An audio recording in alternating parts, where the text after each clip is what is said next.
그러면 이어서 중동 김계형 특파원 연결해 보겠습니다. 김 기자, 이란이 이스라엘에 즉각적으로 대규모 보복 공격에 나선 배경, 뭐라고 할 수 있을까요? 네, 이란은 이스라엘의 공습에 핵시설이 피해를 입었습니다.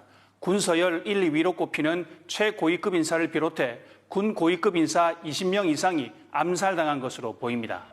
핵 과학자도 최소 6명이 숨진 것으로 알려졌는데요. 이번 공습에 이스라엘군 전투기 200여 대가 330기 이상의 미사일을 이란의 주요 시설에 쏟아 부었습니다. 이스라엘군 전투기가 이란의 영공을 마치 자신들의 안방처럼 헤집고 들어와 공격한 겁니다. 이슬람 시아파 맹주인 이란으로선 견디기 어려울 정도로 치욕을 당한 셈인데요. 하메네이 최고 지도자가 이스라엘의 공격 직후 공언한 대로 가혹한 응징에 나설 수밖에 없는 상황입니다. 이스라엘의 공습 당일에 대규모 보복 공습에 나선 것은 즉각 보복하지 않으면 자국 내 지지층뿐 아니라 영내 추종 세력의 신뢰를 잃을 수도 있다는 계산이 작용한 것으로 보입니다. 네, 이란이 이스라엘 공격한 것 이번이 처음은 아니죠? 네, 이란은 이미 2차례 이스라엘을 직접 공격했습니다.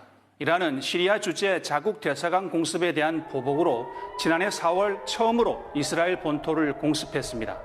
당시 이스라엘군은 미사일과 드론 등 200기 이상이 이란에서 날아왔다고 밝혔습니다. 이란은 지난해 10월에도 이스라엘에 탄도미사일 180기 이상을 발사하는 작전을 감행했습니다. 테란을 방문한 무장정파 하마스 수장 하니에가 이스라엘에 암살된 데 대한 보복이었습니다. 다만 2차례 모두 이스라엘의 촘촘한 첨단 방공망에 막혀 큰 피해를 주지는 못했습니다. 이번 보복으로 위기감이 고조되고 있는데요. 이스라엘과 이란이 전면전으로 들어갈 가능성은 있습니까? 지금으로선 예측하기 어려운 상황입니다. 이스라엘과 이란은 서로 국경을 접하고 있지 않아서 지상군을 동원한 군사작전은 쉽지 않은 상황입니다. 이스라엘이 전투기를 동원해 공습에 나선 것도 이란이 미사일과 드론 등을 이용해 이스라엘을 보복한 것도 양국이 서로 떨어져 있기 때문인데요. 그러나 이스라엘은 추가 공습 의지를 굽히지 않고 있고 이란도 가혹한 응징을 공언한 만큼 양측 간의 충돌이 더 확대될 가능성을 배제할 수 없는 상황입니다. 이스라엘은 막강한 공군력에 기반해 중동권 최강의 전력을 보유하고 있습니다. 반면 이란의 군사력은 최근 크게 약화된 것으로 평가를 받습니다. 지난해 이스라엘을 2차례 공습했다가 보복당하는 과정에서 탄도미사일 시설과 방공망 등 핵심 군사 인프라가 큰 손상을 입었습니다.